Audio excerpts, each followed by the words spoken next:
Hello friends, जय हिंद।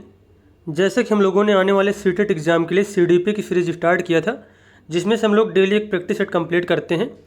और जो प्रैक्टिस सेट हमारा होता है 30 क्वेश्चन का होता है, जो सीटेट का लेवल 1 हो या फिर लेवल 2 हो, दोनों के लिए बेहद इंपॉर्टेंट है। और अगर आपको वीडियो अच्छा लगे तो चैनल को सब्सक्राइब करें, वीडियो को लाइक करें, कमेंट करें। तो चलिए देखते हैं यहाँ पर क्वेश्चन दिया गया है। यहाँ पर क्वेश्चन दिया गया है, यहाँ पे 31 कर लिए, यहाँ पे मिस्टेक हो गई है। अर्थपूर्ण अधिगम को सुसाध्य करने के लिए एक शिक्षिका को क्या करना चाहिए। अर्थात अर्थपूर्ण अधिगम को सुसाध्य मतलब आसान करने के लिए एक शिक्षिका को क्या करना चाहिए। Teachers can facilitate meaningful learning by, छात्रों के बीच सहयोग को हतोत्साहित करना चाहिए। तो जैसा कि बात किया जाए, हतोत्साहित क्या होता है, एक निगेटिव वर्ड होता है। और छात्रों के बीच सहयोग को हतोत्साहित नहीं किया जाना चाहिए, जबकि इसको प्रमोट किया जाना चाहिए। छात्रों के बीच प्रतिस्पर्धी को प्रोत्साहित करना चाहिए, अर्थात प्रतिस्पर्धा को, उनके बीच में कंपटीशन बढ़ाना चाहिए। तो बिल्कुल गलत हो जाएगा। छात्रों के बीच में प्रतिस्पर्धा नहीं होनी चाहिए, जबकि सहयोग की भावना होनी चाहिए। विषय वस्तु को रटने पर बढ़ावा देना चाहिए। तो रटने पर की अगर बात आ जाए किसी भी ऑप्शन में, तो वो ऑप्शन हमेशा गलत हो जाता है। संप्रत्तियों की समझ को महत्व देना चाहिए। तो यहाँ पे चौथा ऑप्शन करेक्ट हो जाएगा। अर्थपूर्ण अधिगम को सुसाध्य या फिर आसान करने के लिए एक शिक्षिका को संप्रत्तियों की समझ को महत्व देना चाहिए। वैल्यूइंग अंडरस्टैंडिंग ऑफ कंसेप्ट, तो यहाँ पे चौथा ऑप्शन हमारा करेक्ट हो जाएगा। उसके बाद क्वेश्चन दिया गया है, बच्चों के विकास का क्रम, development of children process from, मतलब किससे किस साइड होता है। अमूर्त से मूर्त की तरफ होता है, तो बिल्कुल गलत दिया गया है, क्योंकि मूर्त से अमूर्त की ओर होता है। सामान्य से विशिष्ट की ओर होता है, तो यही ऑप्शन करेक्ट हो जाएगा कि बच्चों के विकास का जो क्रम होता है सामान्य से विशिष्ट की ओर होता है। तो यहाँ पे सेकंड ऑप्शन सही दिया गया है। पैर से सिर की ओर होता है, बिल्कुल गलत है, क्योंकि सिर से पैर की ओर होता है। हाथ पैर से केंद्र की ओर होता है, तो ये भी ऑप्शन गलत होता है, क्योंकि जो विकास का क्रम होता है वह केंद्र से परिधि की ओर होता है। तो यहाँ पे हमारा सेकंड ऑप्शन करेक्ट हो जाएगा। अगला क्वेश्चन यहाँ पे दिया गया है, किस अवस्था में बच्चे वस्तु स्थायित्व की समझ तो बना लेते हैं, परंतु यह नहीं समझ पाते कि क्रियाएं परिवर्तनीय हैं और उनके निर्णय चीज़ों की मौजूदा दिखावट पर निर्भर करते हैं। तो जैसे कि बात कीजिए, अगर पूछा जाए आपसे कि वस्तु स्थायित्व की समझ किस अवस्था में बच्चे के अंदर आ जाती है, अगर केवल वस्तु स्थायित्व पूछा जाए तब आंसर होता है संवेदी चालक अवस्था या फिर संवेदी गामक अवस्था। अब यहाँ पे पूछा गया है कि वस्तु स्थायित्व की समझ तो बना लेते हैं, परंतु यह नहीं समझ पाते कि क्रियाएँ परिवर्तनीय हैं और उनके निर्णय चीज़ों की मौजूदा दिखावट पर निर्भर करते हैं। तो यह क्वालिटी बच्चों में आती है पूर्व संक्रियात्मक अवस्था में। जीन पियाजे के अनुसार दूसरी अवस्था होती है पूर्व संक्रियात्मक अवस्था, और इसकी एज होती है 2 से 7 वर्ष। ये भी आपको याद रखना, 2 से 7 वर्ष। नेक्स्ट क्वेश्चन है, एक प्रगतिशील कक्षा में अधिगम कैसा होता है। सरल प्रक्रिया है, एक सामाजिक प्रक्रिया है, केवल औपचारिक अनुदेश द्वारा ही हो सकता है, परीक्षाओं पर प्रतिबंधात्मक है। तो एक प्रगतिशील कक्षा में अधिगम जो होता है वह एक सामाजिक प्रक्रिया है। कैसी प्रक्रिया है, एक सामाजिक प्रक्रिया है। अगला क्वेश्चन है, राष्ट्रीय शिक्षा नीति 2020 के अनुसार मूल्यांकन का उद्देश्य क्या है। The aim of assessment according to national education policy 2020 is, रटने की क्षमता का परीक्षण। तो बिल्कुल ही गलत हो जाएगा। रटने याद करने की बात किसी भी ऑप्शन में आए तो उसे सीधा गलत कर देना है। पुनरुत्पादन व याद रखने की क्षमता को नापना, ये भी ऑप्शन गलत हो जाएगा। याद करने की बात आ जाए कहीं पे भी, वो ऑप्शन हमेशा गलत होगा। बच्चों को सीखने की प्रक्रिया में मदद करना, पूरे देश में बच्चों की तुलना करने के मापदंड बनाना। तुलना करने की बात कहीं पे भी आ जाए तो वो भी ऑप्शन हमेशा गलत होता है। तो बच्चों को सीखने की प्रक्रिया में मदद करना, यहाँ पे थर्ड ऑप्शन करेक्ट हो जाएगा। नेक्स्ट क्वेश्चन दिया गया है, प्रतिभावान विद्यार्थी स्टूडेंट्स विथ गिफ्टेडनेस जानकारी को जल्दी और सही तरीके से अवशोषित करते हैं, अपने आयु स्तर से नीचे के प्रश्नों को हल करने में असमर्थ होते हैं, सरल और आसान कार्यों को चुनने की प्रवृत्ति रखते हैं, में मूल बातों की सहज समझ का अभाव होता है। तो बात की जाए प्रतिभावान विद्यार्थियों की, तो जानकारी को जल्दी और सही तरीके से अवशोषित करते हैं, absorb information quickly and accurately.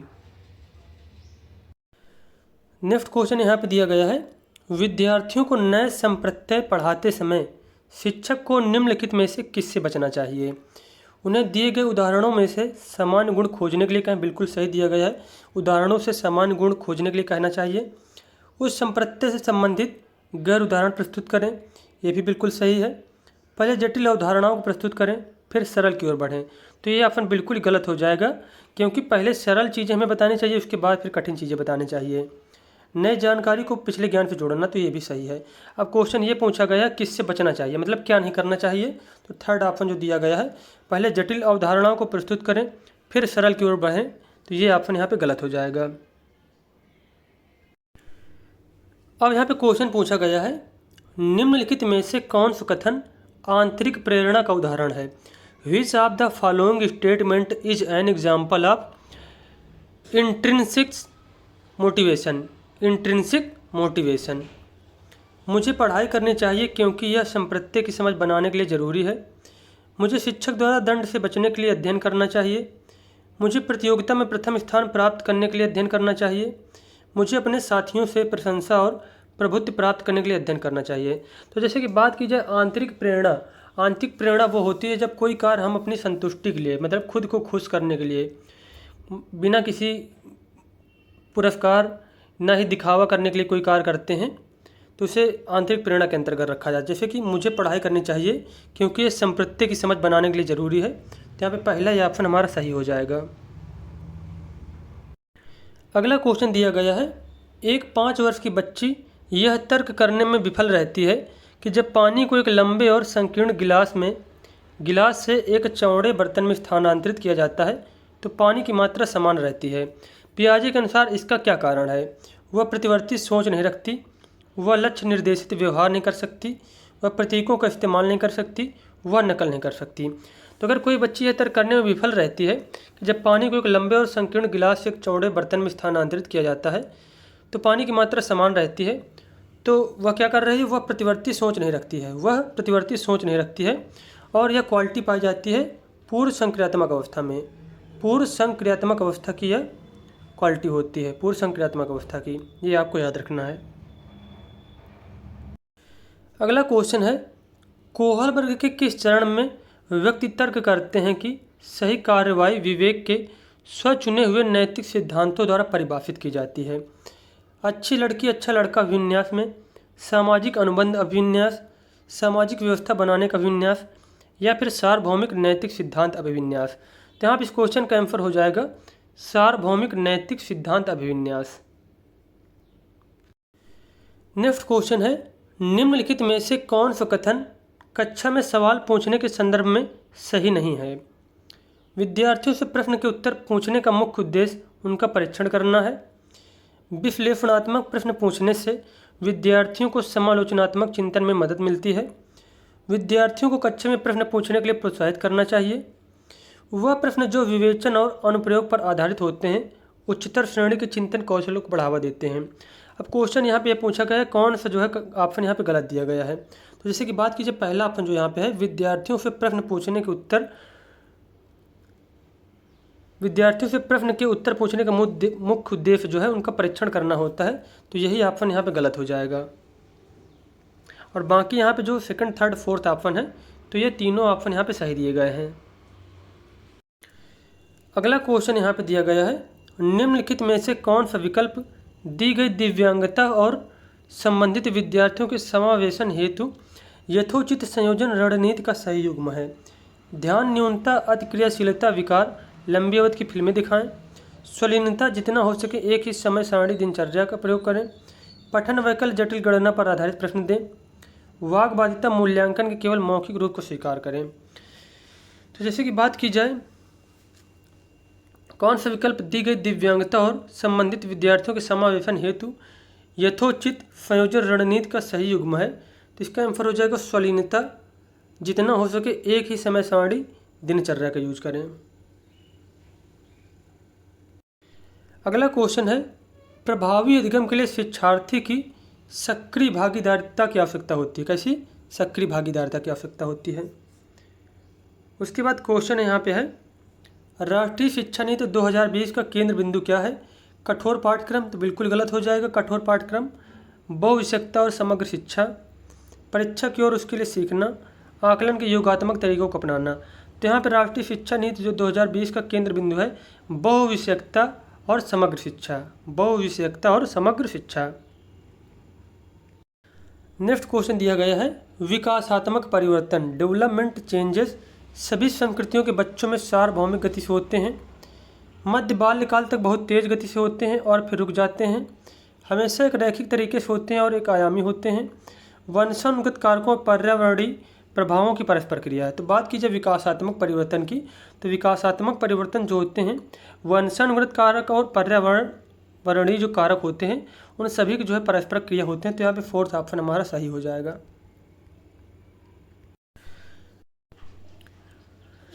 अब यहाँ पे क्वेश्चन दिया गया है निम्नलिखित में से कौन सी युग्म सही मिलान है। शैशवावस्था में बच्चा तर्क को लागू करता है और अनुमान लगाने में सक्षम होता है। पूर्व संक्रियात्मक अवस्था में बच्चा निगमनात्मक व तार्किक सोच प्रारंभ हो जाती है। मूर्त संक्रियात्मक अवस्था में बच्चा वर्गीकरण व संरक्षण कर पाता है। अमूर्त संक्रियात्मक अवस्था में बच्चा अनुकरण की शुरुआत कल्पनात्मक खेल करना शुरू करता है।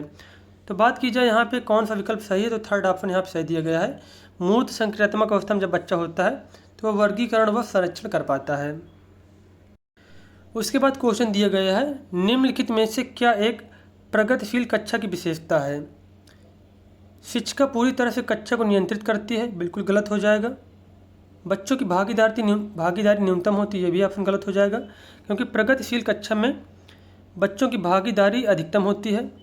गतिविधियाँ कार्य करते समय बच्चों का मूल्यांकन किया जाता है। समय सारणी और बैठने की व्यवस्था तय है, ये भी ऑप्शन गलत हो जाएगा, क्योंकि समय सारणी और बैठने की व्यवस्था तय नहीं होनी चाहिए, इसमें से लचीला प्रावधान होना चाहिए, कोई कहीं पर भी बैठ सकता है। ठीक है, तो यहाँ पे थर्ड ऑप्शन करेक्ट हो जाएगा।